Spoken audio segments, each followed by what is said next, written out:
España, Boletín Oficial del Estado, jueves 27 de noviembre de 2025.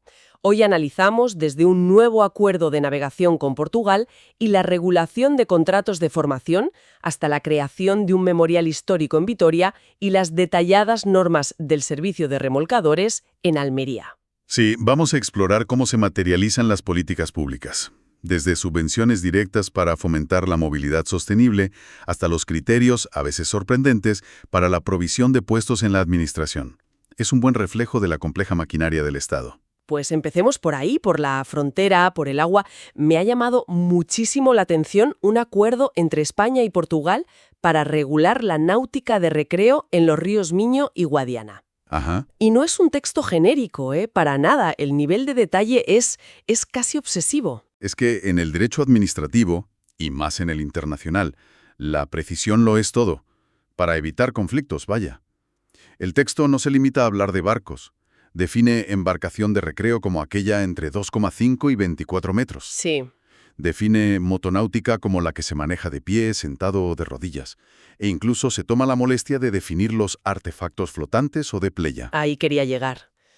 Que se regule un yate de 20 metros, bueno, se entiende perfectamente. Pero que un acuerdo internacional entre dos países se ocupe de un kayak o, no sé, un patín a pedales, parece casi cómico. ¿Por qué tanta minuciosidad? Porque en un ecosistema fluvial compartido, cualquier objeto flotante puede generar un problema. Un patín a pedales abandonado puede ser un riesgo para la navegación de una embarcación mayor. Un grupo de kayaks podría interferir en zonas de anidación de aves protegidas, por ejemplo. Claro, no lo había pensado así. La regulación lo que busca es crear un marco predecible para todos, desde el dueño de un velero hasta una familia que alquila una barca por una hora.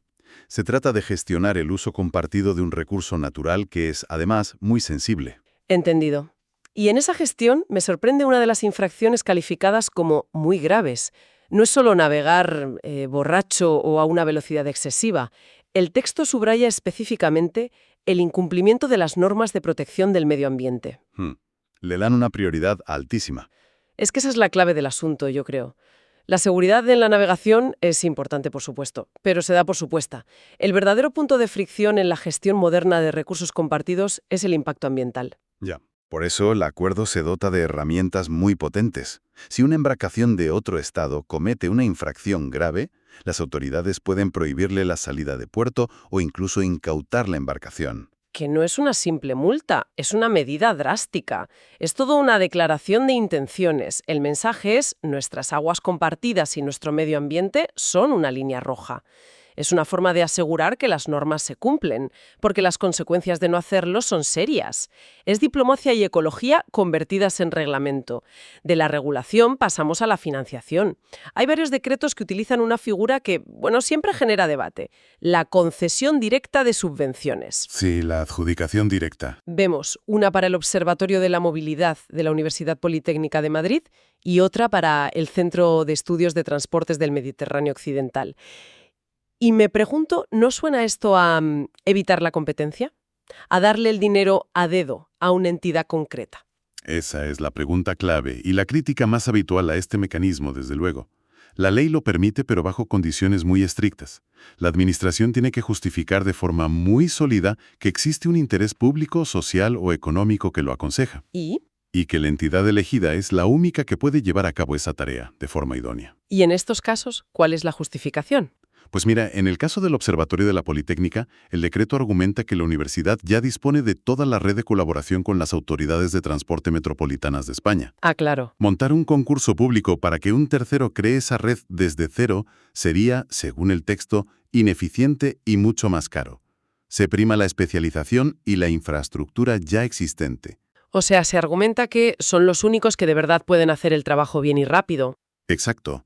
Y es fundamental entender para qué se usa. El decreto lo vincula directamente a la necesidad de evaluar el impacto de las ayudas al transporte público.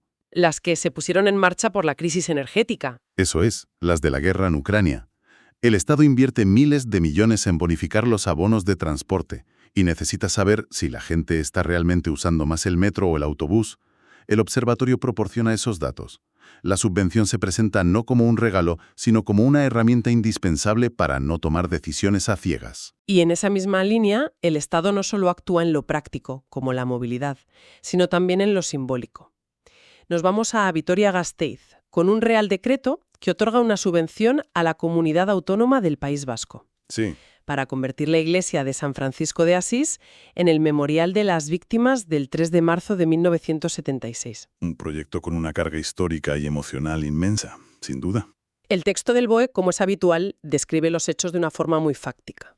Habla de una huelga general, de una asamblea de trabajadores en la iglesia y de una intervención policial para desalojarla, que acabó, con 5 trabajadores muertos y decenas de heridos. El objetivo es que el memorial esté funcionando en 2026, para el 50 aniversario. Y aquí vemos cómo una ley general, abstracta, aterriza en un lugar y un presupuesto concretos. Esta acción se enmarca directamente en la Ley de Memoria Democrática de 2022, que busca la reparación moral y la recuperación de la memoria de las víctimas de la dictadura y la transición. Claro. El decreto lo define como de interés público, social y humanitario.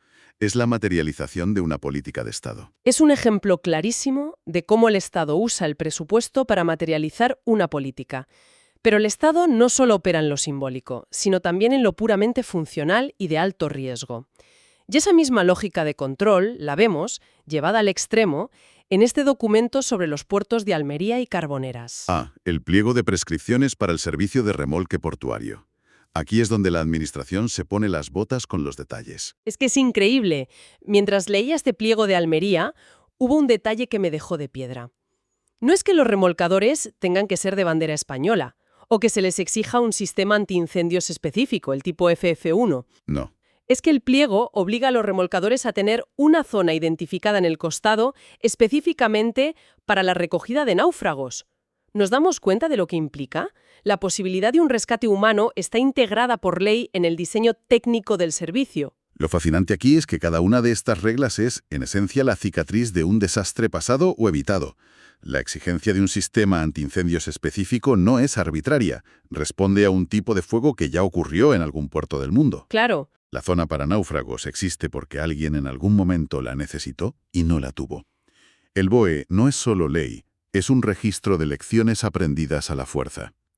Y además de la seguridad, está el tiempo. Se les exige un tiempo máximo de respuesta de 20 minutos para actuar dentro de la dársena.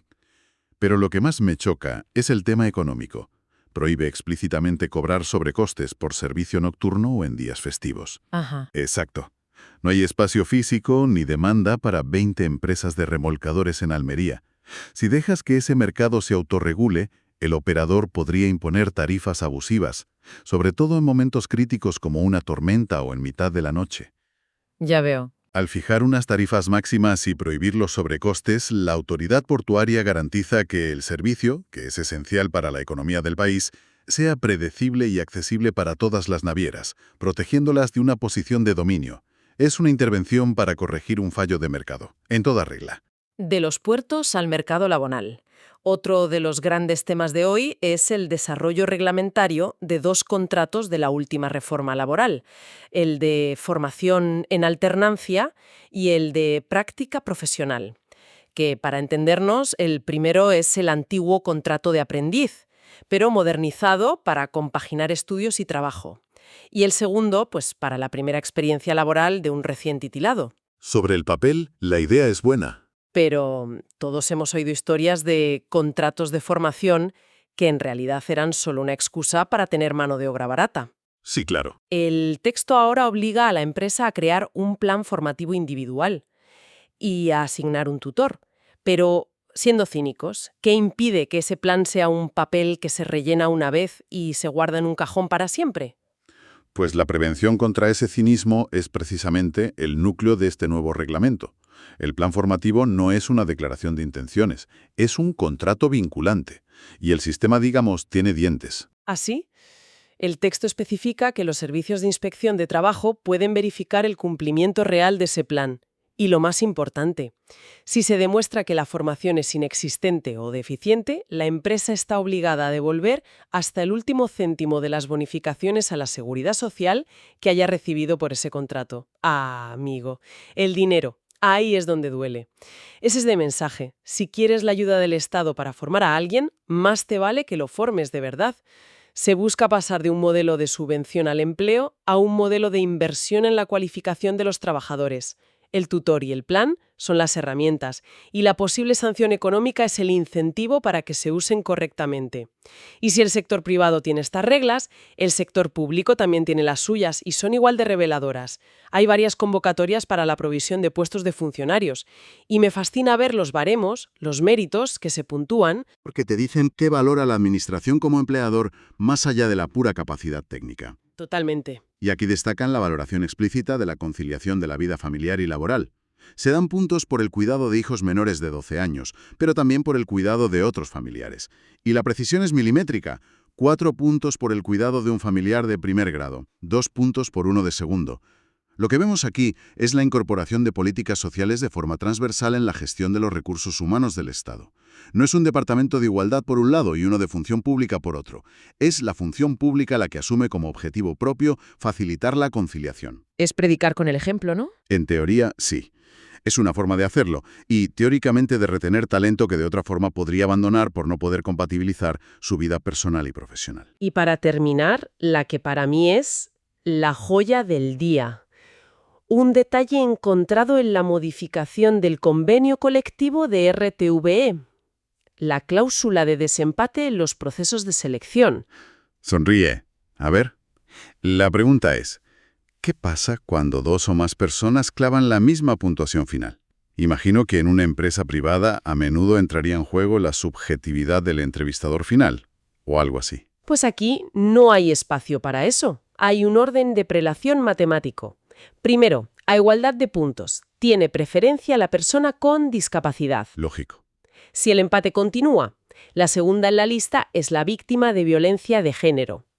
Si aún así persiste el empate, el tercer criterio es dar preferencia a la persona del sexo menos representado en esa categoría profesional dentro de RTV. Es una cascada de acciones positivas. Y si, contra toda probabilidad, el empate sigue después de todo eso. Ahí llega el recurso final, la aleatoriedad pura y objetiva. El cuarto criterio es el orden alfabético, a partir de la letra resultante del sorteo anual que hace la Administración General del Estado para todas las oposiciones. Se externaliza al azar para que sea incontestable. Es que esa simple regla de desempate es una microrepresentación perfecta de las prioridades de las políticas públicas contemporáneas. Primero, la protección y la inclusión de colectivos considerados especialmente vulnerables. Eso es. Segundo, la corrección de desequilibrios históricos de género. Y como red de seguridad final, cuando todo lo demás falla, un mecanismo aleatorio pero transparente, para garantizar la imparcialidad hasta el extremo. Es la ideología de un Estado social convertida en un anexo de un convenio colectivo. Así que el Boletín Oficial del Estado nos muestra el esqueleto de un país en funcionamiento, desde cómo se regula un río compartido con Portugal hasta cómo se desempata en una oferta de empleo en la televisión pública. Y nos deja una reflexión final. En todos estos textos se busca un equilibrio constante entre el interés general, la eficiencia económica y la protección de los derechos individuales. Hemos visto un ejemplo perfecto en uno de los documentos de hoy, que declara la utilidad pública de una nueva infraestructura eléctrica. Sí. Por un lado, esa declaración es una herramienta poderosa que agiliza enormemente la construcción de algo que beneficia a toda la sociedad. Pero por otro, es la misma herramienta que abre la puerta a la expropiación forzosa de terrenos privados. La pregunta que queda flotando es, en esta densa red de leyes, reglamentos y procedimientos, ¿dónde se traza la línea? ¿Estamos logrando el equilibrio justo para una sociedad avanzada?